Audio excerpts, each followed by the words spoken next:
বিষ্ণু ইসা ইসলাম সাহাবাদেরকে নিয়ে একটা মজলিসে বসা, হঠাৎ করে তিনি বললেন, ঠিক এখনই একজন এসে এই মজলিসে তোমাদের মধ্যে বসবে, সে জান্নাতি।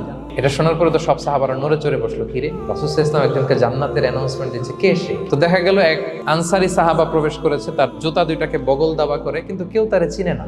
তারা যে এক্সপেকটেশন করছিল যে খুব আল্লাহওয়ালা এমন কেউ আসবে, না, সাধারণ সাহাবীরা অবাক। সবচেয়ে বেশি অবাক হয়েছেন আব্দুল্লাহ ইবনে আমর ইবনে আল-আস রাদিয়াল্লাহু তাআলা আনহু। তিনি অবাক হলেন, ঘটনা কি, তার গোপন রহস্য দেখি তো, খুঁজে বের করা যায় কিনা।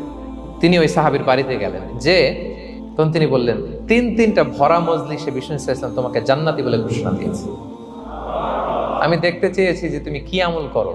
ওই সাহাবী বলে, আমিও জানি না, তবে একটা ব্যাপার আমি মনে করি হয়তো এটা আল্লাহর কাছে পছন্দনীয় হতে পারে। এইবার তো আব্দুল্লাহ বলে, ওই তবেটা কি বলে, যে আমি প্রতিদিন যখন রাতে বিছানায় ঘুমোতে যাই, আমি ঘুমোতে যাওয়ার আগে সবাইকে ক্ষমা করে তারপর বিছানায় যাই।